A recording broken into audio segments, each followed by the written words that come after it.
Salutations spéciales à tous ceux qui nous suivent en ce moment. Moi, c'est Trésor Congolo. Je suis étudiant, finaliste des seconds cycles en sciences politiques à l'université de Kinshasa. Je suis acteur culturel, mais également acteur politique. Dans le volet culturel, je suis directeur marketing du groupe musical Ferregola. Et dans le volet politique, je suis président du collectif des représentants du peuple. Commençons par le volet culturel. Je suis directeur marketing d'une grande entreprise musicale de la RDC, qui est le groupe Ferregola. Je suis dans le commercial et dans la communication. Ce qui revient à dire que je ne gère pas tout. Pour vous, les fanatiques qui me pointaient souvent du doigt concernant l'évolution de votre artiste Ferregola, retenez que je ne gère pas tout. Et surtout les réseaux sociaux officiels de l'artiste et musicien Ferregola, ce n'est pas moi qui les gère. Dans mes attributions, dans le commercial, je gère les contrats et je transfère ces contrats au directeur général du groupe. Dans la communication, j'apparais sur le média pour éclaircir, pour clarifier les choses, éclairer la lanterne des fanatiques. Et aujourd'hui, je tenais à vous expliquer qu'en ce qui concerne la chaîne YouTube officielle, Ferregola TV officielle, c'est la chaîne YouTube officielle de votre artiste Ferregola. Je vous demande d'ailleurs de vous abonner massivement. Aujourd'hui, nous avons plus de 130 000 abonnés sur la chaîne YouTube officielle de votre artiste. On devait avoir plus que ça. La raison est que l'artiste avait jugé bon de tout recommencer à zéro, reprendre tout à zéro pour essayer de fermer d'autres Ferregola qui n'étaient pas officiels.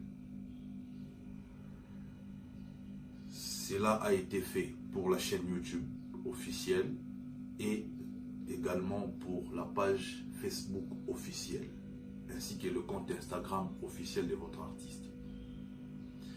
Alors, abonnez-vous massivement pour faire en sorte que les clips postés sur la chaîne YouTube officielle Ferregola fassent des millions de vues en moins d'un mois. Tant que vous ne serez pas nombreux à vous abonner, alors nous aurons toujours ces problèmes récurrents des vues. Je vous ai toujours dit que votre artiste Ferregola n'a jamais eu l'intention ou n'a pas l'intention de booster ou d'acheter les abonnés ni les vues. C'est un artiste qui préfère se jauger, qui préfère mesurer ses capacités. Raison pour laquelle il n'a jamais fait ce que bon nombre d'artistes font, c'est lui. D'acheter les abonnés, d'acheter les vues. Lui n'a jamais fait ça. Et je ne dis pas qu'acheter des abonnés ou des vues c'est mauvais, non. Aujourd'hui, je me suis renseigné sur pas mal d'activités autour de mon artiste. J'ai même appelé les organisateurs des awards. Ils m'ont expliqué que non, voilà Trésor. Ceux-là qui remportent les trophées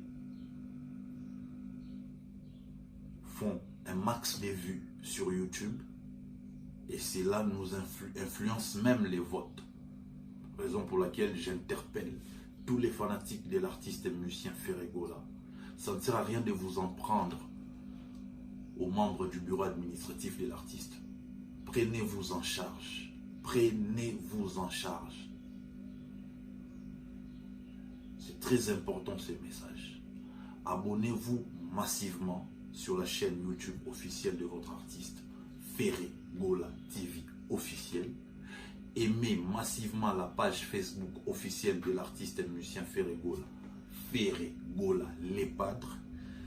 Abonnez-vous également sur son compte Instagram officiel, Ferregola Les Padres. Pour avoir l'assurance et la certitude que la chaîne YouTube ou la page Facebook ainsi que le compte Instagram appartiennent réellement à votre artiste Ferregola, vous verrez que ce sont des réseaux certifiés. Ce sont des structures ou des plateformes déjà certifiées. C'est ce qui confirme que réellement la page Facebook ou la chaîne YouTube ainsi que le compte Instagram appartiennent réellement à votre artiste Ferregola.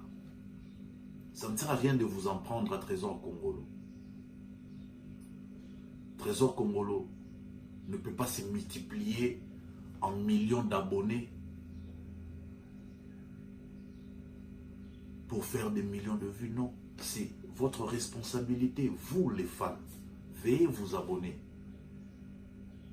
Ne cherchez pas des boucs émissaires, ne cherchez pas les chats noirs. Abonnez-vous simplement. Certes, on a eu un peu de retard par rapport aux autres quand l'artiste a décidé ou a jugé bon de tout reprendre à zéro. Mais c'était pour le bien de l'artiste et pour votre bien, vous le fans. Il n'est jamais tard pour faire le bien.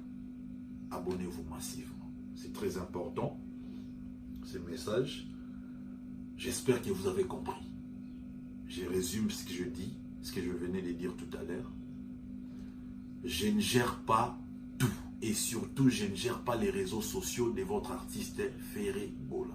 C'est une autre personne qui les gère. Raison pour laquelle, si vous avez des doléances, adressez-vous à la personne qui gère ces réseaux sociaux. Donc, merci de comprendre.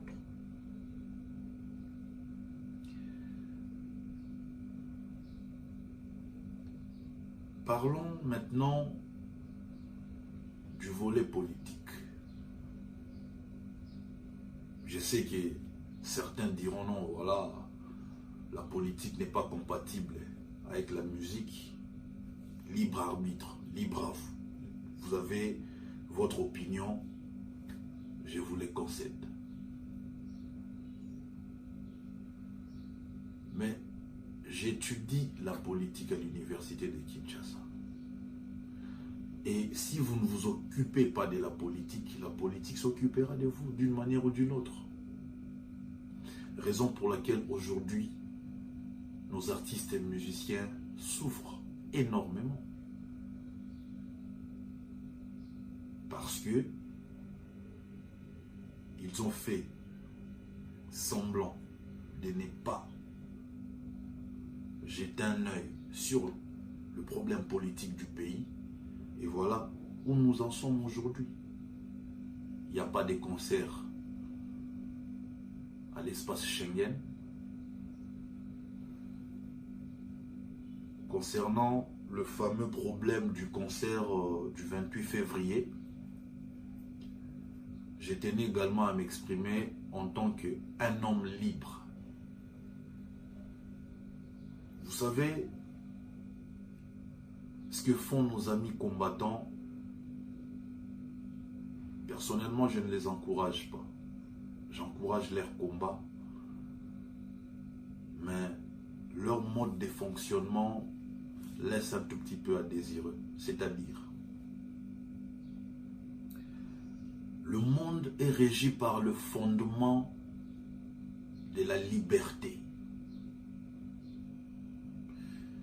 Il y en a même ceux qui disent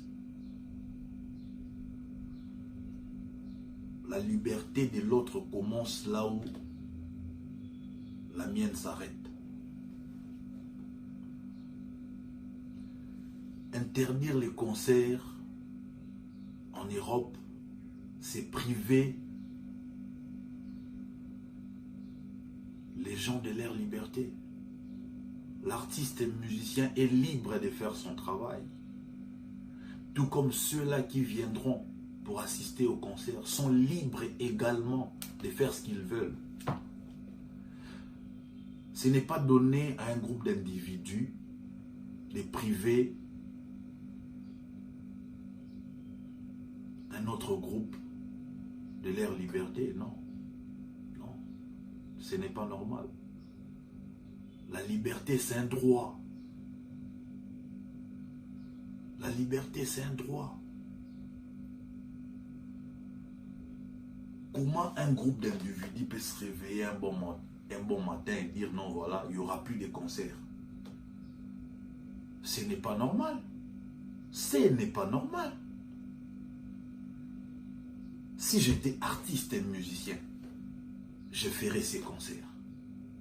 Pourquoi je ferais ces concerts?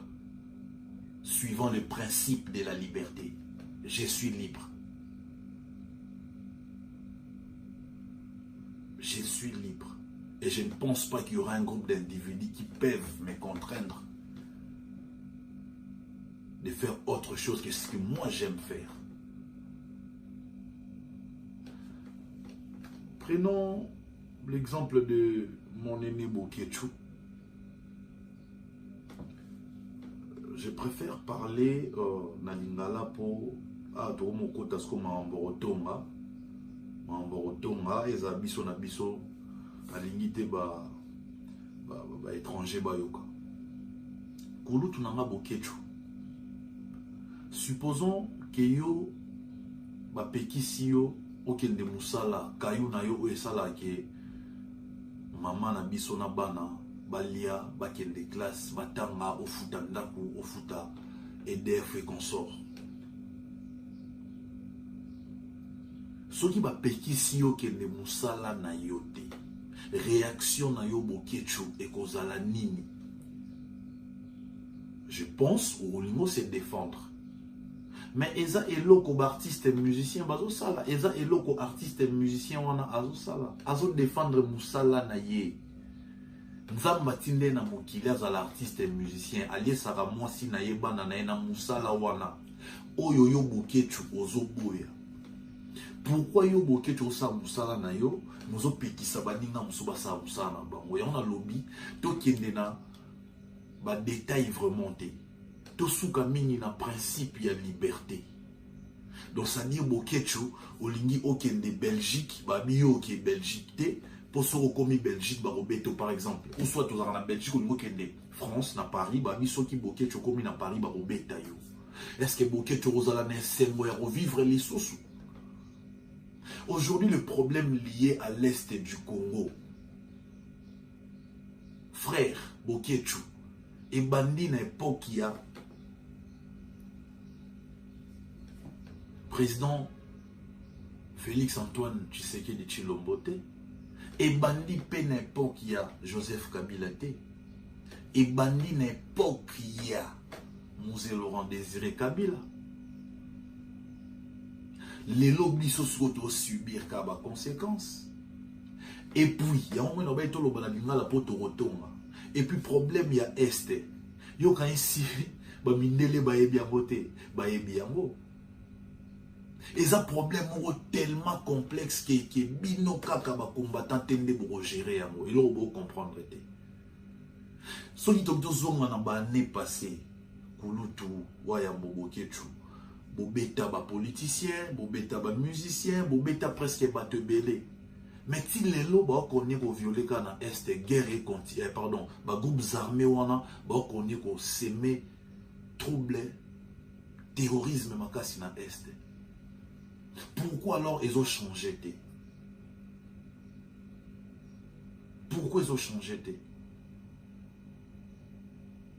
Donc pour nous, il y a un problème moroboye, il y a une dimension internationale, mais nous devons comprendre il y a un côté.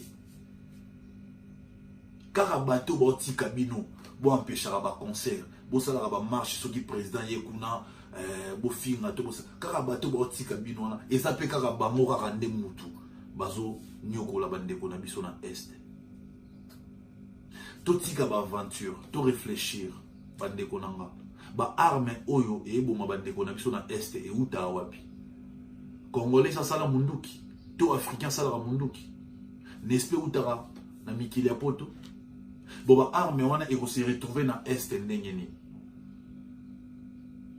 Et puis soki lelo oyo Kagame na momboka ne muki Rwanda azocha mapeka boy. Yo kanse za pamba. Mais il faut comprendre que ça na batumuro ba mindele mo ba simana ye. Pour en réalité Kagame aro meka jamais na République démocratique du Congo même sur le bikara lelo neto aboué. Même si supposons que tu as une arme malonga, tu vas dire que guerre entre Bisso et Rwanda. Bateau va gagner guerre déjà. C'est le Congo qui va gagner, c'est la RDC. Rwanda, c'est un petit pays.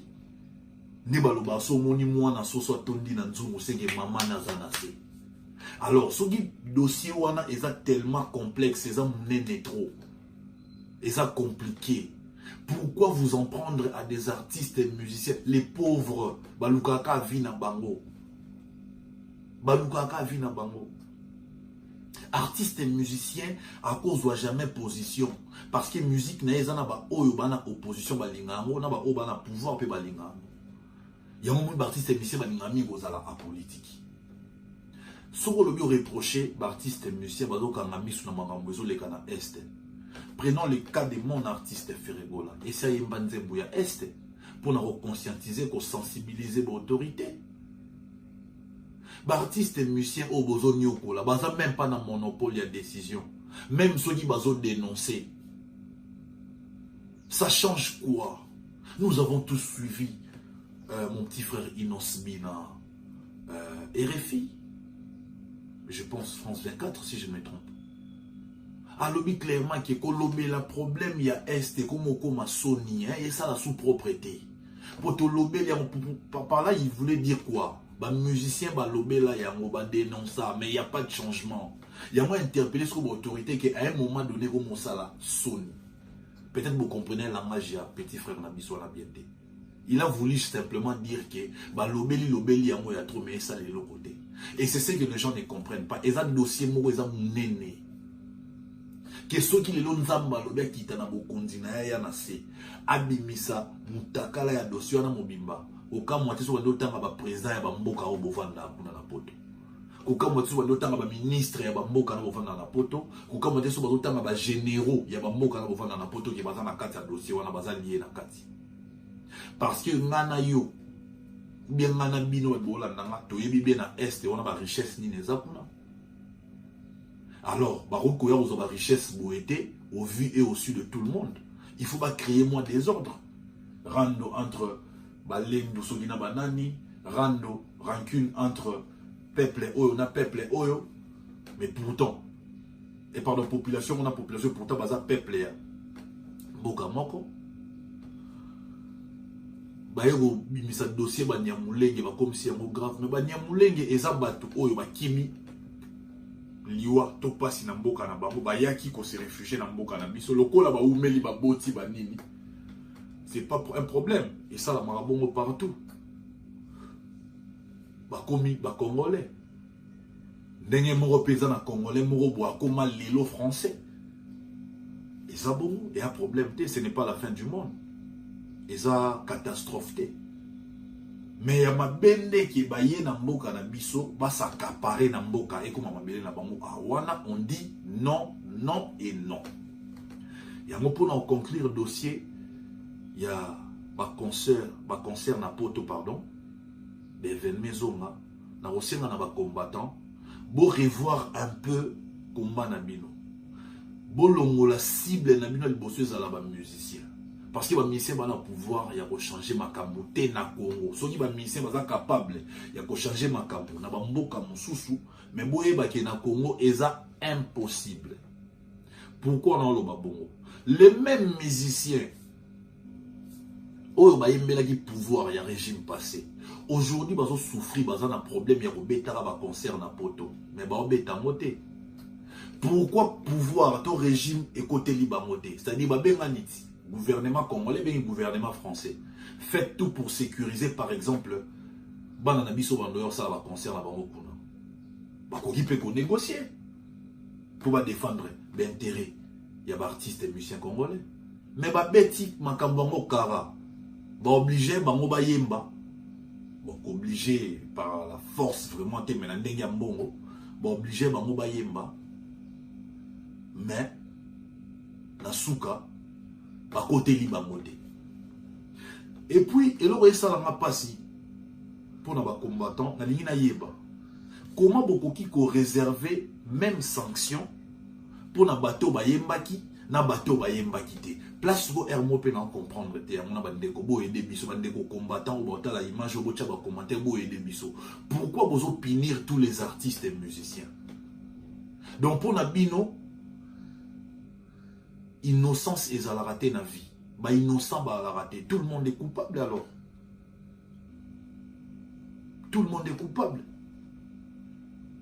Les lots bozo reproché par artistes et musiciens qui na bango ba yemba ba politicien wana o bino bozo mona. Bo juger que bangonde baza à la base il y a souffrance, il y a peuple, oui.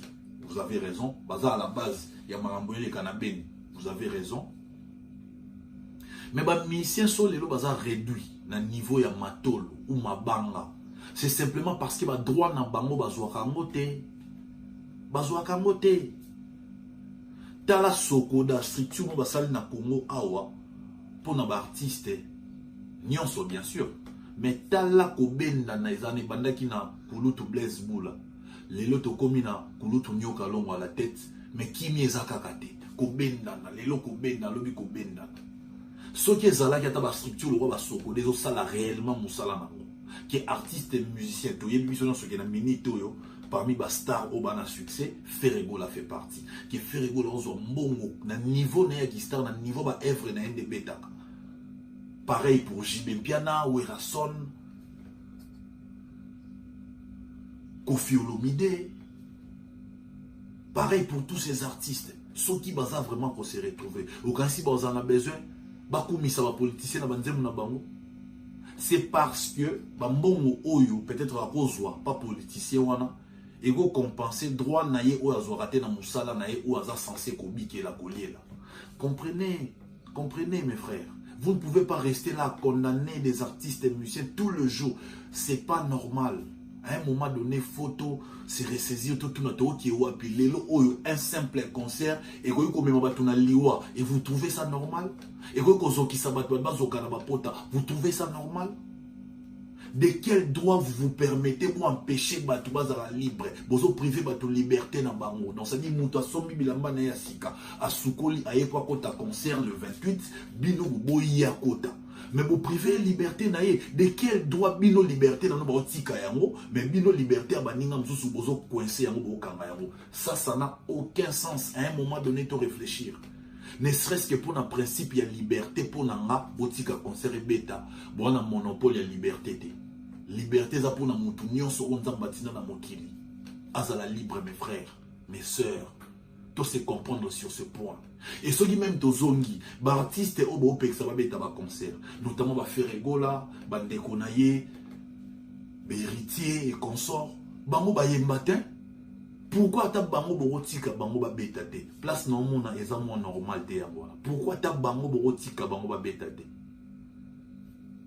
Point d'interrogation. Tu veux comprendre ce combat. Moi, je pense qu'il y a un sujet où on a abordé à concert. Dans côté ce qu'on a sujet oyo, en tout cas, et l'Obama qui fort.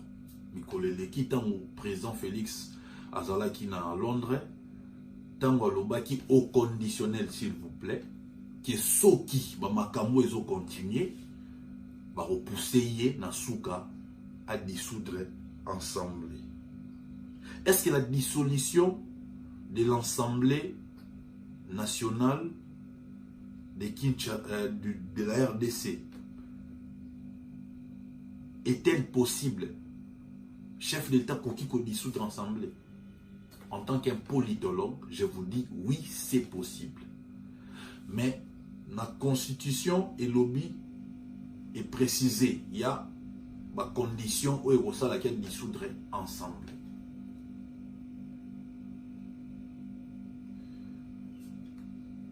Ce qui crise persistante est entre gouvernement et assemblée. Bah misusu ba lobby pour la bango crise ba définiront que par exemple projet il y a budget et les KT ba y les lots assemblée rejetée ba zoni lobby okuna assemblée rejetée ba zoni sous lobby okuna assemblée rejetée des présents par exemple à cause dissoudre assemblée parce qu'il y a un économie blocage il y a fonctionnement et institution gouvernement. Oui. Mais la constitution, d'abord, tous la constitution, ils ont trop. Et puis moi, je me dis qu'ils ont trop pour rien. Parce qu'ils sont incapables de résoudre les problèmes et belé dans le monde. Comparé à la constitution des États-Unis, il y a la France, tel nombre de pages, comparé à la RDC, l'équipe belé trop. T'as là article. Au moins, article, le belga même, le autant il soit article, monsieur Zonga même, le mais modifié comme mon pour nous qui bateau basala qui élabora qui constitution wana ba koti ba détail belé pour rien et au finish ça ne règle pas le problème du pays. Mais tout l'andava marambo bon ba komaki wa ezana article 69 on va préciser que le président de la République assure par son arbitrage les fonctionnements réguliers des institutions. Donc, ils ont payé au président de la République fonction. Il y a arbitre et institution. Donc, quand il y a un ça ne va pas, c'est le chef de l'État, les Moutou, à Tchakimia, à quoi arbitrer. Donc, ce qui est l'institution gouvernement, et ça, n'a problème, na institution président de la République, et ça, na institution moussoussouté et goya pour echa kimiato et kabola, et ça, ka institution président, ya momoro mtego jouer sous rôle et arbitre. Ce qui est l'institution président, et il y a un problème dans l'institution parlement. Et ça, institution président des moutons, la tout pour trouver Kimia, à trouver solution. Et puis solution, il va la rejeter. Donc, si le président a zone qui est un jeu moro et salama entre institution, parlement, à travers chambre basse, assemblée nationale, ils ont coopéré dans l'institution gouvernement pour bloquer avancement yamboka et bloquer fonctionnement yamakambunion sont normalement yemoko par le pouvoir aux constitution et PC en tant qu'arbitre à koki ko juger que crise ça na ndenge na ye à dissoudre assemblée. Alors, si le président prononce la dissolution, parce que Babi Akobenga, avant de prononcer la dissolution, Akobenga président de la chambre haute, il y a Sénat. Abeni, président de la chambre basse, Assemblée nationale. Abengi, premier ministre.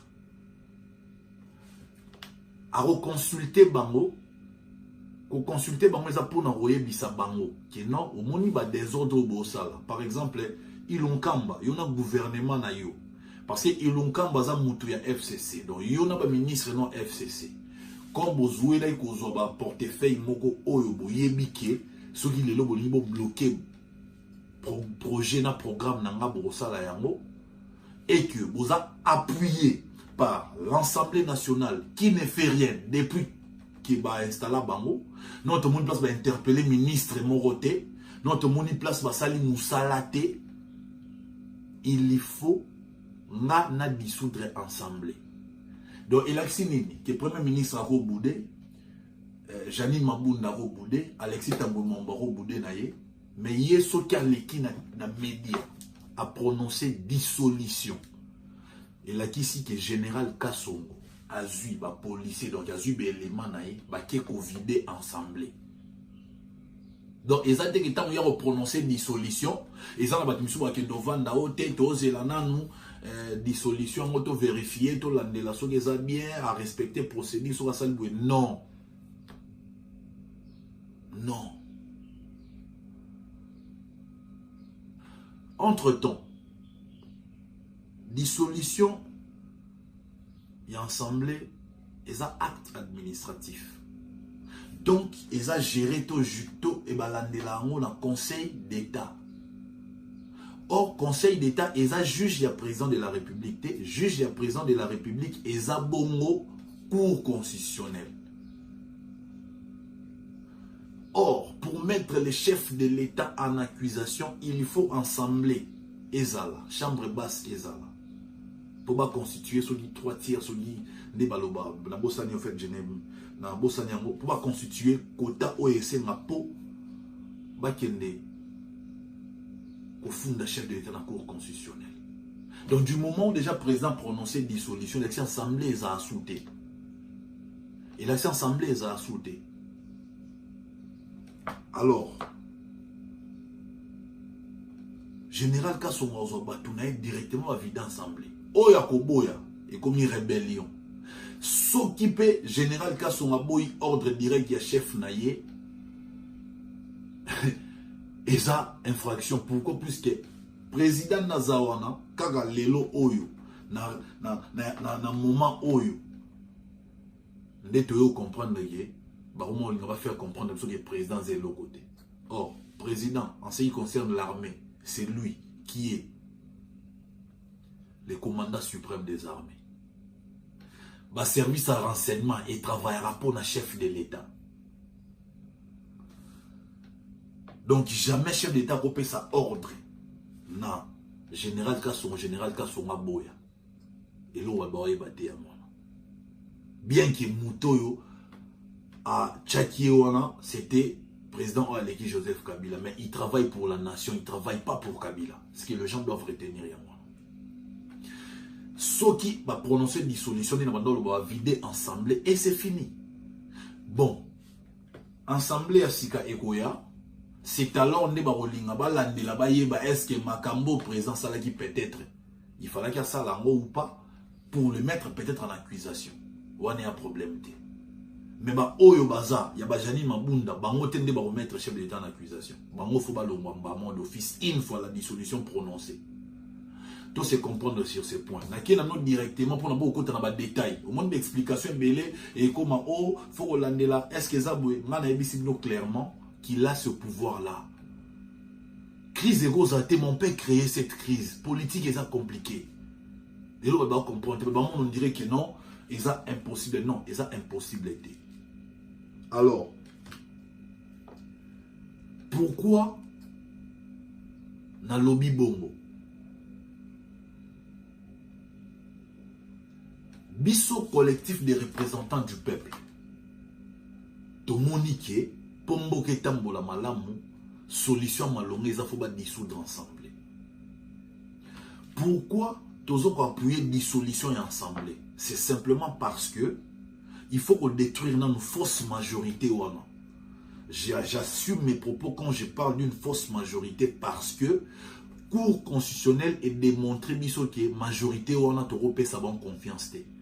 Ce sont des députés nommés par la Cour constitutionnelle et non les députés élus par la population, par le peuple, je ne pense pas. Comment Cour constitutionnelle, Kakaye Moko, a validé, Kakaye Moko a invalidé. Kakaye Moko a révalidé. Kakaye Moko a réinvalidé. Toi, na mboka nini o.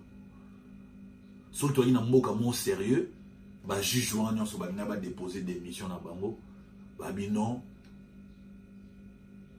to fingi mboka to mboka soni parce que le monde entier est banda rota la Cour constitutionnelle. To mboka soni. Il fallait qui to démissionné ou yango to démissionné. Mais basali yango te, ils sont toujours là. Je ne sais pas pourquoi.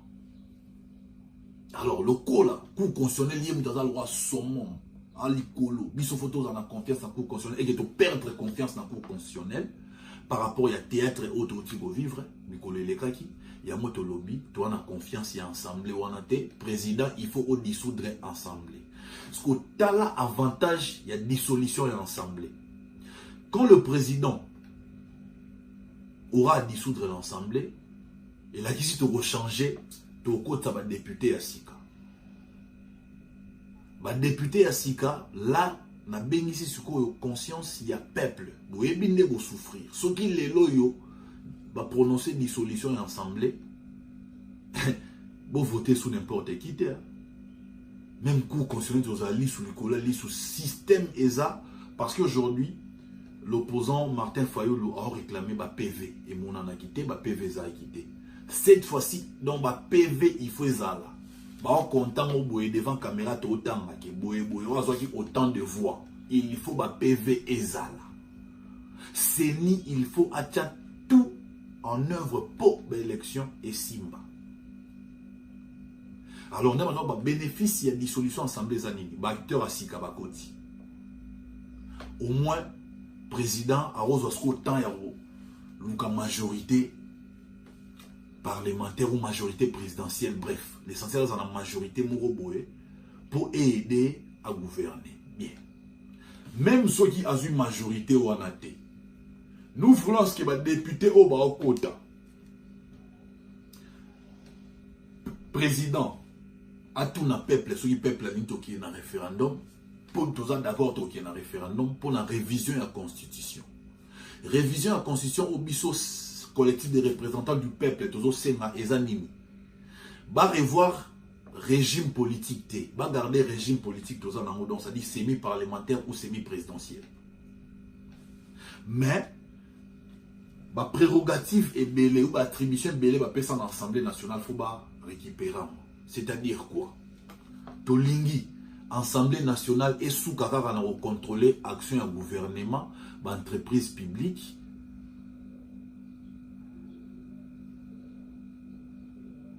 Non. Débat Pessara, 3 juges, pardon. Débat Pessara, 3 membres dans la commission électorale indépendante, la CENI, mingi, basuka na contrôler mingi gouvernement. Alors, tous on ici qu'on a constitution gouvernement, composition gouvernement faut ezala net un régime présidentiel. Ça dit comme le président de la République, constitution PCA prérogative on est au nommé premier ministre. Donc tant qu'on nommé premier ministre, on nommé dans le gouvernement mobile. Comme ça on sous-entend que le gouvernement travaille pour concrétiser réellement la vision du chef de l'État. Pour les autres le problème, il y a gratuité enseignement. Au gouvernement, ministre, moi, est-ce que le rôle d'un ministre, Jean-Paul Lobana, président, qui est aussi mbaté, a concrétisé normalement projet ou en vision? Dites que est mbaté pour la mbongo et kozanga, ce que l'on simba chef de l'État, de base en conseil des ministres, non, tous ont bon moment où ils ont tout chango awa. Pour Esimba. Mais bango bazana raroté Esimba te. Construction ya saut de mouton oyo et ça les problèmes awa. Oyebi ke na on a aventure et belé na makambo. Mais dites-moi, que fait l'Assemblée nationale? L'Assemblée nationale va interpeller bango te ponani. Pour baza ba ministre na bango, bazobo ya ba kuisa bango. Ba robeng sa bango te. Barobeng Sabangote. Barobeng Sabangote parce que l'Assemblée nous est censé voler la ministre. Il y a une infrastructure, il y a un rambo nyonso. Ministre des Finances, il va s'expliquer. Comme ça, bango sur la vérité, oh, bombani, tu vois, la chaîne où on a mobimba place mbongo ezokende. bon et mon anate. Les vie sociale est commis passi na RDC souffrance et makasi. Souffrance et makasi. Les gens se posent même la question comment un pasteur Moukou n'a pas côté les moments politiques. Mais église et vivara na offrande na badim pour étourner. Peut-être que pasteur a mon badim na offrande à souster pour peuple de Dieu à se retrouver na musala wa sala ba salaire et futa maté mbongo ya te vie sociale comme passi ba denrée alimentaire ba prix et mati. Donc souffrance et makasi. Alors batu ba sala boye ezaka bato yo to pesa ki pouvoir to koti ba mon ensemble bato wana ba binsi gouvernement ngozo nyoko la biso peuple botala bino mo bato to tindaki na ensemble ole ba travailler pour l'intérêt na biso bango bazo travailler ndé et reverser en fait et reverser ça sur leur bomba té ezo reverser que bazo combattre Félix. Bazo combattre le président Félix Tshisekedi pour a réussir à échouer. C'est pas un problème. Yemorobe président Azako commis aider. Pour batumisu oyo chepe mbeni na yo, tozo mitu na rôle na bango na importance na bango na musani ba osala. Mais étudiant baza, ba jeune étudiant ba aussi lisa. Beaucoup ko renouveler administration ya mboka ote, ba père ba pe manan ba jeune ba zo musala, ba travailler pour l'évolution ya mboka. Comment vous retirez son premier ministre Pépé Ilokamba? Mais il est âgé, il est fatigué. C'est de même manière de retirer Antoine Kizé, ma premier ministre. Trouvez-nous un jeune, dynamique, intelligent, sage, brillant. Vous êtes premier ministre, gouvernement tourné. Bon, je vous ai peur, les j'étais au senti que pour avoir décision, a ralenti pendant ce temps, on souffrir et aussi il faut se retrouver. Misa les hommes nanate, salaire les opé samate, milo rolé mati, maï kourezate, santé mon boulot. Écoutez, on est dans quel pays de Okewapi? Yango pour na maï solution les amis balé. Ça passe par la dissolution de l'Assemblée, qui référendum va revoir constitutionnel dans le lobby. Et puis, n'engana bossa. Biso collectif des représentants du peuple tozo lité pona l'élection nyonso est un peuple de mouta voter. C'est-à-dire élection y a un gouverneur peuple mouta voter. Donc ceux qui ont un gouverneur à Kinshasa, à la ville province à Kinshasa, biso moro peuple autour à Kinshasa population Kinshasa de mouta voter gouverneur na biso. To lingi so ezara député té. Ba sénateur même neto votera ba député, il faut peut-être voter ba sénateur bon. Pour éviter que ceux qui sont comme un député provincial pour 50 000 $, nous réseau serré déjà RAB élection par sénateur. Donc devenir sénateur en RDC, c'est là. Et là qu'ici, il faut aux Alanambongo. Ce n'est pas possible. Donc critère moussouté pour devenir sénateur na Congo, il faut mbongo. Donc, élection par gouverneur, il y a des sénateurs, il y a des députés nationaux, des députés provinciaux. Il faut ezala, peuple ne moutazo voter, population ne moutazo voter. Comme ça, tout le monde aille à la responsable devant le peuple. Parce qu'aujourd'hui, la seule personne, ou soit les seules personnes, Oyo Baza, responsables devant le peuple, et ça tout d'abord président de la République et puis député. Alors tu as gouverneur responsable devant le peuple, tu as sénateur responsable devant le peuple. Voire même nous irons plus loin. Même cour constitutionnel, il faut peuple n'a voter à bango. Pour éviter que dérapage n'a désordre là. Bolobi que toi la démocratie, bozong c'est la mise au peuple pouvoir na biso. Bobo to mise au peuple pouvoir na biso pourquoi? Tout ba composition ya cour constitutionnel ezakande nini.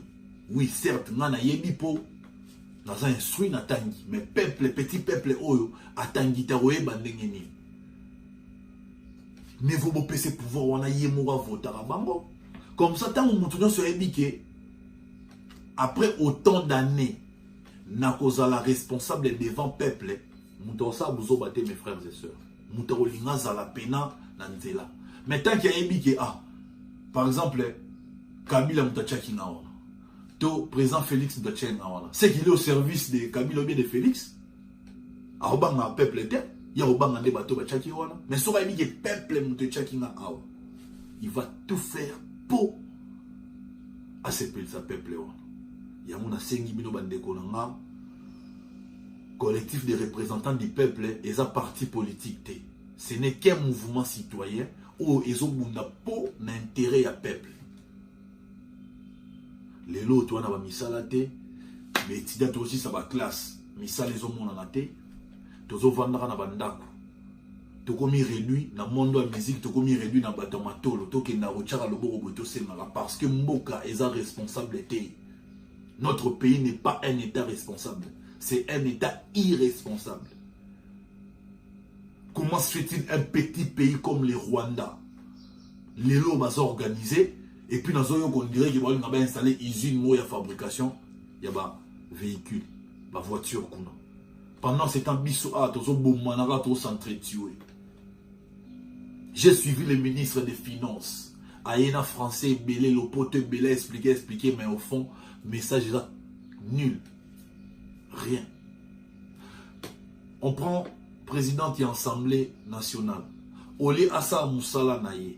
Balang de la bien gouvernement, ba ministre, net ministre a bloqué ordonnance présidentielle. Et celle qui est mandataire, Azo Moussala n'a été au Batindi. Asala Moussala n'a été. Ministre, Bazolo Bagesso de Mouton, problème. Bon, mais pourquoi vous n'interpellez pas tous ces gens?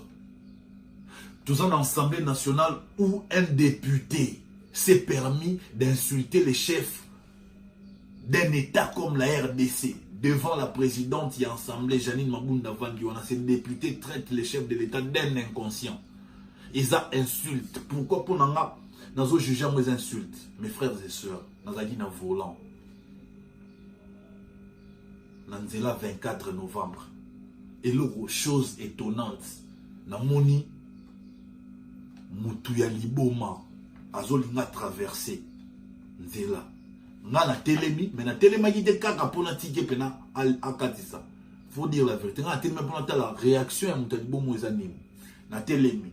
Na bande on a zali ba car nyon sopé ba ndol na sima et telemi. Mais bande mususu wana, le roi Babisu a compris que pour na telema qui ba o katsa na ba traverser. Mais moko ya ki pe a telemi parce que mon na pe na telemi. Donc ça dit Moutouya Liboma a la gauche droite. Er amoni ba mi tukato telemi ne er wana ya bando traverser à Katinzela. Donc so di Moutouya Liboma azo moins na conscience na ye pour ayeba ki na minto so na kata na loyenge ba tout tanga na kufi, mais insulter président ya mboka mobimba lokola ya RDC pendant qu'il va plénière ya Assemblée nationale et le kakana chaîne nationale et ils en a kata ba bouquet nyonso et la sarana Canal Plus, na DSTV, et là, ça va partout. De l'ex-monde entier, et ces députés traitent les chefs de l'État d'un inconscient. Je vous dirai un truc. Soni Lelo Félix Abia Salela, pouvoir na mobimba. Badbako moloba di bando lobaki. Ah, muluba yango to boya ki muluba zo pouvoir au moins de bakomi. Lelo a joué na sagesse, aza humble, aza calme et serein. Badbaron film que non, Ayuma, Akokate, marionnette, tout ça. Mais, marionnette, un jour en la mouka, et c'est ce qui est mis au peuple et au linganda la mouka. A ça, il y a la prérogative na enyonso. Pour na une phrase ou on a katia article 69 de la Constitution, dans le bien phrase, ou bien des bonnes alinéa. Oyo et lobby que le président de la République assure l'arbitrage régulier. Assure, par son arbitrage, les fonctionnements réguliers des institutions. Je vais un exemple pour vous comprendre bien. Et ça, le roi match de football. Koto Tozana, Real Madrid, Koto Tozana, Barcelone. Tozana Katika, c'est arbitre. Donc, arbitre, et ça, le rôle de président. Pour vous comprendre bien. Ceux qui coachent à Barcelone, qui s'étiennent, ou bien coach à Real Madrid, Zinedine Zidane. à pointer l'arbitre du doigt. Que y a arbitre inconscient, ou vraiment inconscient. Match en haut sifflé on m'a bien boindé ni point au côté de la Barcelone. To coach Barcelone pas le biga même maloba. Aroya tout bonnement à Sololina coach. Il y a Real, sur la CP, il y a PC avertissement, sur la PCP rouge direct, ou PC rouge direct, c'est-à-dire le mois qui est né dans la tribune, aux son droit aux ala, pour aux déranger, aux perturber, dans la salle, na arbitrer match bien. Donc, nulle part dans le monde, dans le football, il y a des problèmes entre arbitre, na coach, ou bien na joueur dans le terrain. Et ça, l'arbitre, il y a un côté, kaka ye moko arbitre mto trouver solution nenye moko na makambo chef de l'état soki lelo ben situation yo kanate kaka ye moko mto trouver solution et déjà présidence ba conseiller chef d'état boyo kanga bo conseiller chef de l'état a dissoudre assemblée sera dissoudre assemblée té yende un jour ba destituer parce que pour ba destituer il faut assembler ou ezala soki ezaba sanga na sénat qui est mettre chef de l'État en accusation. Na justice ou tout ça là makambo. Na cour constitutionnelle tout le monde va théâtre ou il est. En tout cas, tozo banga qui un jour mboke compte sur la crise à makasi et s'enfoncer sur la crise à makasi. Je vais finir en interpellant l'opposition. Makamnyo soye le kalambo kasoto tuni bakulu tunabiso ba Jean-Pierre Bemba ba Martin Fayulu oyo kabango kaka oh non solution ça ka photo zonga la vérité des urnes papa presque 2 ans auto qui est tozonga ka na vérité des urnes pendant ce temps population n'a pas souffrir au lieu de défendre le peuple wana beaucoup de défendre le peuple té au lieu s'il faut bochana nous ba esprit na guerre de côté. Bon, pour aider la population souffrance, la population comme Makasi. Vous êtes incapable de le faire. Tout ça, vous au pouvoir. Donc, il vous a omnibulé par poste et la présidence de la République. Mais non, à un moment donné, aujourd'hui, Martin Fayulu, aux hommes en noir sur blanc, que ton frère Félix est bloqué. Et mon nana. Pourquoi ça là, pourquoi ça là est fort? Parce que le fait que lui il est bloqué, ne va pas tumba ya banzoko, matiti mutoyoka pasi, biso siko ne peuple, biso ne matiti toyoka pasi. Boko yoki na biso mawate.